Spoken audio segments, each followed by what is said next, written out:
Okay. I want to start today with a little experiment. It's a mental audit, so you don't need a pen or anything. Mm-hmm.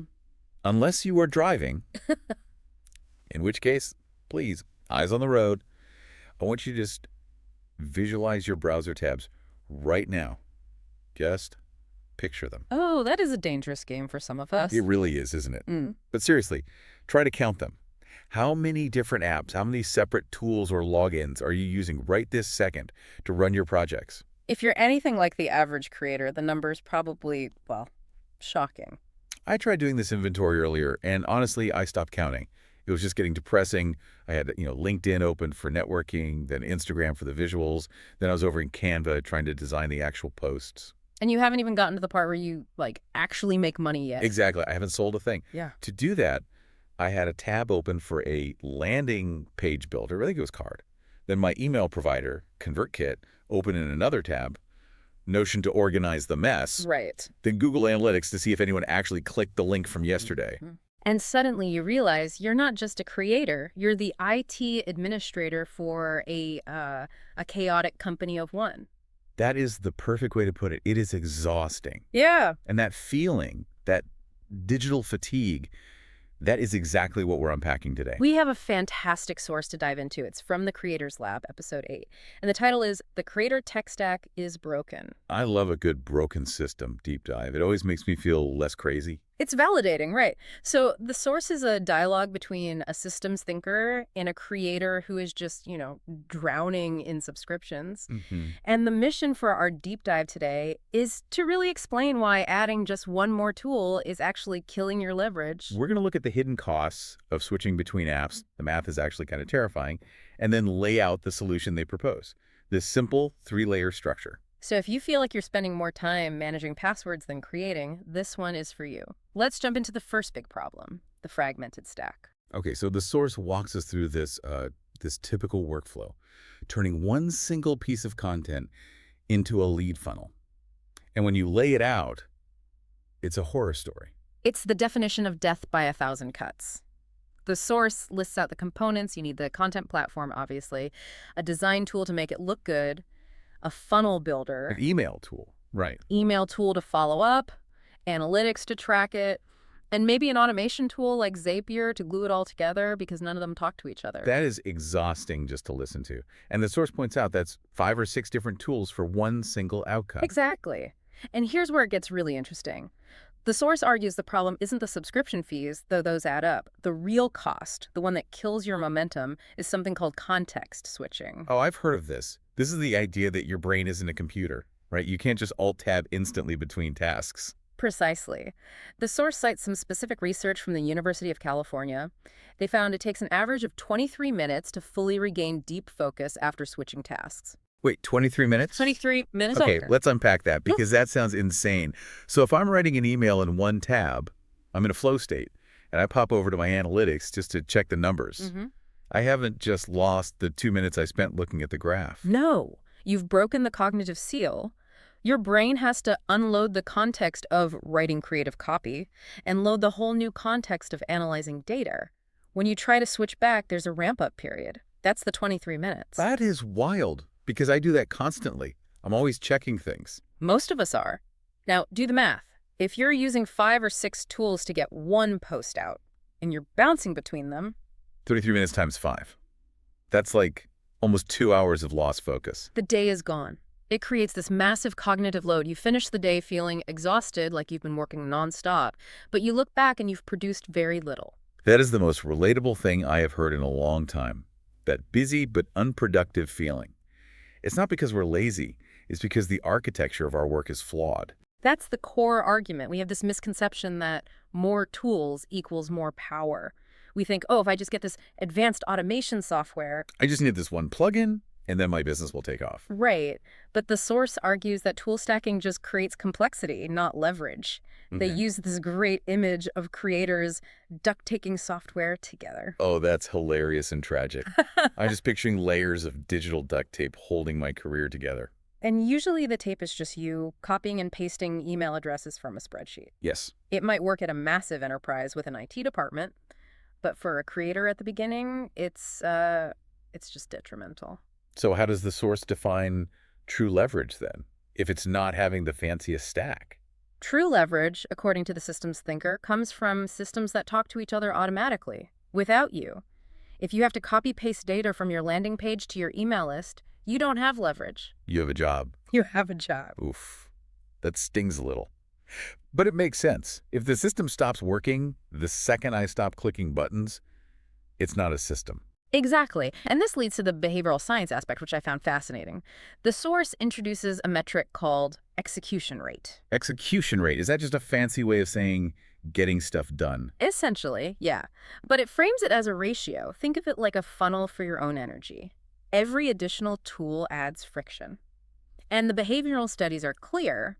When friction increases, completion rates just plummet. Even if you really, really want the outcome. It doesn't matter how motivated you are. Motivation is finite. It burns out. Friction is constant. It's like gravity. And the source gives this perfect example of the weekend trap. Oh, the weekend trap. I feel like I've lived this. You have. It's that creator who thinks, okay, this weekend, I'm finally going to build that new funnel. I've got time. Saturday, I've got coffee. Let's go. I have been that person so many times. This is the weekend my life changes. Right. But then you sit down. You open the funnel builder, then you realize you need to connect it to the email provider, which requires an API key. So you have to log into the other tool, find the settings. Then you need a graphic from Canva, but the dimensions are wrong, so you have to resize it and re-download it. Then you need to set up the domain, and you can't remember your GoDaddy password. Oh my God, yes. My blood pressure is rising just hearing this. And suddenly it's Sunday night, isn't it? It's Sunday night, you're frustrated, you're tired, and nothing got built. The friction one. The friction one. The complexity of the stack just killed the execution rate. The intention was there, but the system was too heavy to move. It's like trying to run a sprint wearing a suit of armor. You just can't. That's a great analogy. And the tragedy is the creator usually blames themselves. They think, I guess I'm just lazy. But the source is saying, no, your stack is broken.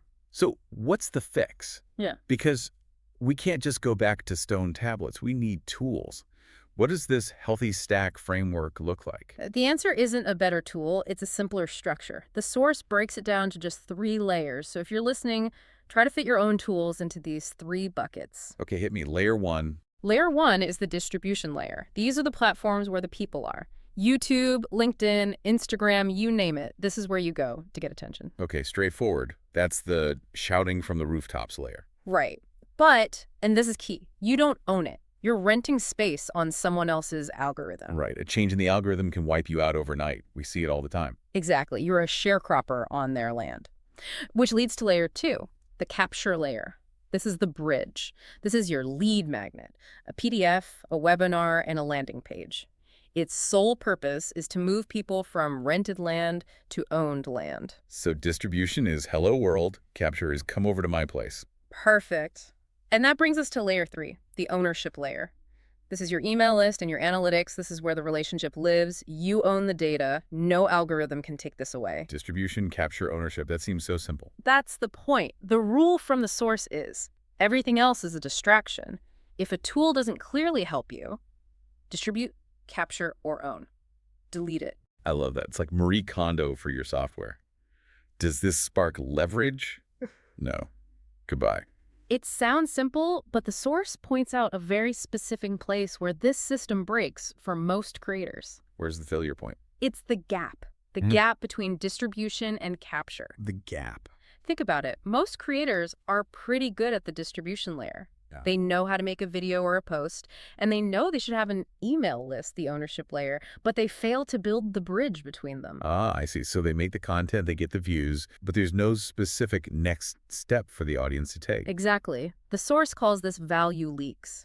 You put all this effort into creating, but because there's no seamless bridge to an offer, that energy just disappears. It doesn't translate to growth. It leaks out. You get the dopamine hit from a like, but you don't get the business result of a subscriber. Correct. And often, the reason that bridge is missing is, you guessed it, friction. It's just too hard to spin up a new landing page for every new idea, so they just don't do it. Link in bio, but the link is just to a generic homepage that hasn't been updated in 3 years. And that kills conversion. If you talk about a specific problem in your content, you need a specific landing page. But if your stack is fragmented, building that page takes 3 hours. So you don't. So we know the problem. We know the solution is this three-layer stack. But how do we actually get there? What does the future look like? This is where we get into system consolidation. Consolidation. So putting it all in one box. Pretty much. The source argues we're moving away from that best-of-breed era, where the advice was get the absolute best email tool, the best landing page tool. Because the all-in-one tools used to be kind of clunky, right? Jack of all trades, master of none. Precisely. But we've reached a tipping point. The friction of connecting the best tools now outweighs the benefits. The pain of the duct tape is just worse than the feature set. So the ideal workflow now is what? A consolidated system. One platform handles content, landing pages, lead magnets, capture, and analytics. One login. One login. Think about what that does to the friction we talked about. It collapses it. If I can write the post, generate the landing page, and see the stats all in the same window, I'm not context switching. And if you're not context switching, you're not losing those 23 minutes. Your execution rate goes way up. You actually ship the funnel on Saturday morning because it only took you 20 minutes. And the source mentioned AI playing a big role here too. A huge role. They talk about the future of creator infrastructure. We're moving toward AI-powered systems that can analyze your content and act like a partner. Can you give me an example of that? Sure. Imagine you feed it a video transcript. The system analyzes it and suggests, hey, there's a great concept in here. Here's a lead magnet based on it. Here's the landing page copy, and here's the email sequence. And you just click approve. That is the dream. Yeah. That completely eliminates the weekend trap. It does. It moves you from creator to editor. You're directing the ship, not shoveling the coal. I love that. And the source makes a bold claim. The creator who simplifies the stack wins. It's so counterintuitive, isn't it? We think the winner is the one with the most complex automation. Right, the one with the crazy flowchart on their whiteboard. But the source says no. It's about who can move from idea to shipped the fastest with the least amount of brain drain. Speed of implementation is a killer metric. Who can move from idea to shipped the fastest? I think that really is the key. Because how many great ideas die in the draft folder? I'd wager 90% of them. Trapped because the friction to publish was just slightly too high. And that ties back to what the systems thinker says at the end. They say, the goal isn't more tools, it's fewer decisions. Yes. Fewer decisions. That really resonates. Every time I have to choose which tool to use or figure out why an integration broke, that's a decision I'm not spending on making my content better. Exactly. Decision fatigue is real. If you spend your decision budget on fixing your tech, you have nothing left for your audience. The logic chain is just so compelling. A cleaner system leads to more creation. More creation leads to compounding results. That is the difference between chaos and leverage. Chaos versus leverage. That's the choice. You can have a chaotic stack that feels productive because you're always busy, or a leverage stack that's boring, simple, and actually grows your business. You know, we started this by asking people to count their tools. I think a lot of listeners are probably realizing their number is way too high. And that's okay. It's natural to accumulate things. We're digital hoarders. We think, I might need this feature someday.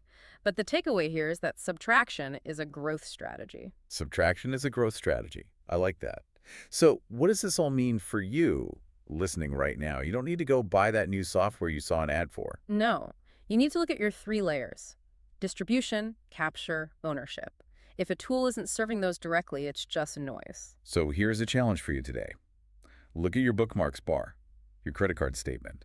Pick one tool, just one, that's adding friction and cancel it, or at least archive it. Simplify the pathway. See if your focus improves. Exactly. We want to thank you for joining us on this deep dive into the Creators Lab. It's fascinating how a tech stack is actually this hidden psychological barrier. It really is. It's about protecting your cognitive energy. That's your most valuable asset. Before we go, I want to leave you with one final thought to chew on. We talked about that 23-minute refocus time. It's a terrifying number. It is. So ask yourself this. How many hours of your creativity did you lose today? Not because you weren't inspired, but just because you checked your analytics in a different tab. Maybe the most productive thing you can do tomorrow isn't to work harder. Maybe it's just to delete a tool. Less is more. Thanks for listening, everyone. We'll catch you in the next deep dive.